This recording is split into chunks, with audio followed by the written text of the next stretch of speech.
slow up, no I don't take shit. I got no love for the fakeness. If you wanna play tough and wanna hate this, I'll always show up.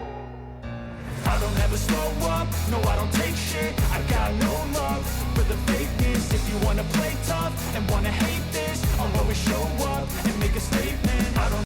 Hey everybody, hope you're all doing well. Today's topic, I wanted to go over a question I was recently asked yesterday by someone who left a comment on one of the videos, and she had mentioned, what are my thoughts on back-to-back marathons?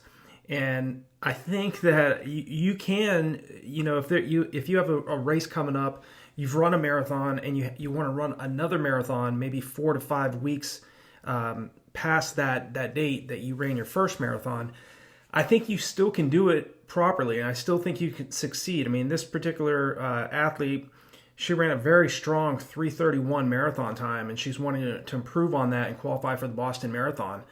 And and her next race is coming up in about 5 weeks. So as I told her, I mean, you can still build on that fitness that you have if you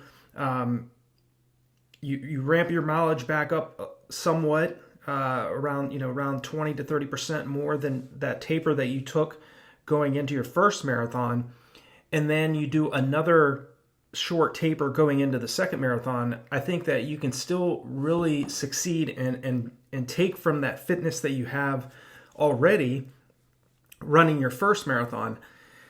Normally, I wouldn't recommend a marathon running back-to-back marathons so short. I personally have only done it twice in my career where I've run a marathon like within 4 weeks of the first marathon. Back in 2011, I ran 2:26:42 at the 2011 Monumental Indianapolis Marathon. And the only reason why I did this in terms of running another marathon was because I was trying to qualify for the 2012 USA Olympic Marathon Trials. So I needed to run 2:19 flat and improve on my 2:19:35 PR going into the Sim Marathon, which was about 4 weeks after, actually a little less than 4 weeks after the 2011 Monumental Indianapolis Marathon. Okay, and I failed, but I ran 2:32, I think it was 2:32:26 at the Sim Marathon after I ran the 2:26:42 at Indy. So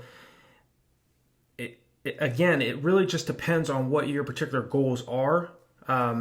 If you want to run another marathon after you've already competed in one in such a short amount of time, maybe, I mean, most athletes that do this, they're just trying to get faster, and they're trying to either earn a Boston Marathon qualifying time, or maybe, in my case, trying to qualify for the Olympic trials in a marathon, or just trying to improve on their race time that they performed in their first marathon. But normally, the short time frame that you're giving yourself, you're not really giving yourself enough time to properly recover, and then a lot of times you do run the risk of injuring yourself just going after another marathon buildup. Now, that being said, the big advantages for athletes that are aiming for back-to-back marathons is you're not out of shape. You're in phenomenal fitness. You've already run a marathon. And so if you're aiming for the second marathon, I think really in those 4 to 5 weeks going into your next marathon, really the focus should be on mainly just maintaining your fitness. It should be maintenance workouts, some light tempo runs, around 5 to 8 miles in length, continuing to work on your speed. I think it's important to give yourself at least about 2 days off to recover somewhat from that marathon effort, and then start ramping up your intensity and your volume again for about 3 weeks, and then going into a 10-day taper going into your second marathon. Okay. Obviously, if you're trying to run a faster time, don't go after a slow marathon course. Hopefully for this particular athlete, Michelle, if you're going after, you're improving on that 3:31 that you ran. Hopefully you're going after, you're aiming for that second marathon on a flat course. Courses like Chicago, Rotterdam, Berlin. A lot of these courses there, in terms of Rotterdam, that's below sea level, and it's flat as a pancake, but again, wherever you are in the world, focus on setting yourself up for success, running the flattest course you possibly can run so that you can improve on that fast time you already dropped. And again, 4 to 5 weeks, if you're doing back-to-back marathons, 4 to 5 weeks is sufficient time, I think, to still recover. Again, you want to not only focus on the maintenance workouts, continuing to do your long runs for about 3 weeks, ramping up the volume of your long runs. I would do one faster, very paced long run during that second build-up, and then 2 easier, relaxed long runs. Again, just building the endurance, working on your aerobic fitness, and then doing 1 to 2 of those very paced long runs in those last 5 weeks, where again you're stressing the anaerobic systems of the body along with the aerobic systems of the body, and doing that another small taper going into the second marathon. And there are athletes out there all over the world that do these, so there's no reason why you can't do it successfully yourself.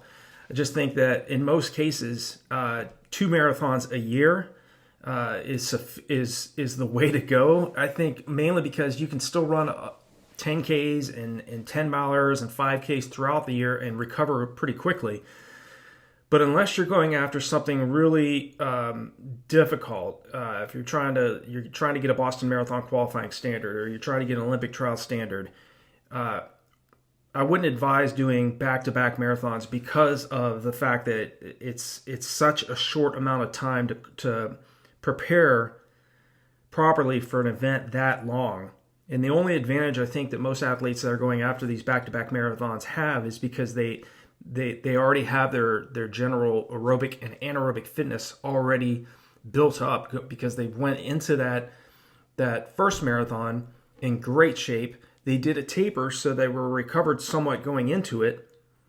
And having that taper in there involved in that first marathon going into your second marathon in a short amount of time after that, I think that bodes well for athletes, because again, you have allotted yourself some time to recover going into your first marathon. You competed in your first marathon. Obviously, that's going to beat you up quite a bit. But if you give yourself 2 to 3 days of recovery off after that first marathon, and then start your second build for your next marathon 4 to 5 weeks after that first marathon effort, I think you're still going to be okay. I still think it can be done.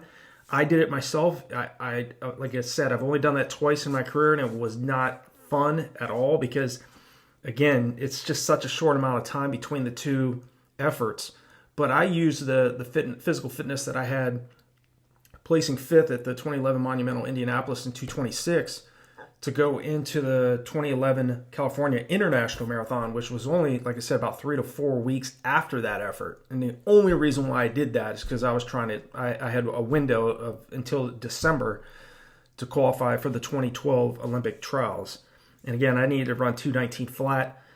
PR's 2:19:35, so I needed to improve 35 seconds and run much faster than I did in Indy. I didn't end up doing it. I ran 2:30, 2:26. But again, sometimes we just have to go after that. There are some times where you do want to do a back-to-back marathon. And then there's other athletes out there that do back-to-back marathons just for fun. They just, hey, I want to run a marathon. Some athletes go out there and do back-to-back marathons every single month throughout the year. And it can be done. There are athletes out there that run a marathon every week. Now, there's far fewer athletes out there that do stuff like that. Sometimes they're doing that for various reasons. I would never, ever run a marathon every week or every month.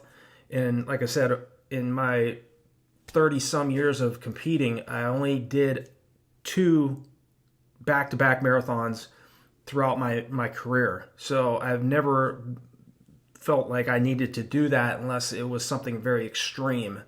And in this particular athlete's, in Michelle's case, she's trying to do something that's very difficult already, and she's already run a very tough time running 3:31. So respect to you, and I wish you all the best in your build-up, Michelle. And again, for all of you that are considering doing a back-to-back marathon, just play it safe in your recovery. Because again, you do get quite beat up after a marathon, as all of you who have run one already know. But you still can compete very well and do very well in a marathon that's very close to, after being in terms of the race date, being 4 to 5 weeks after your first marathon. You still can go out and set a new PR and improve on that first effort that you dropped in your first marathon. So hope this video on back-to-back marathons is helpful for all of you and gives you some more ideas and strategies, some things to think over, what you may or may not need to be doing during your build-up. So if you have any other questions regarding back-to-back marathons, or any other topic that's on your mind, feel free to leave me a comment below. I'll reach back out and respond to you. And again, check out the resources below these videos, as well as on RunDreamAchieve.com. They're there to help you get to the next level. And thanks so much for your support. Please like and share these videos. I really appreciate that. Helps more runners around the world to see these videos. Obviously helps with the YouTube algorithm as well when videos are liked. So thank you so much for that. Thanks for watching my video, and I'll talk to you on the next one.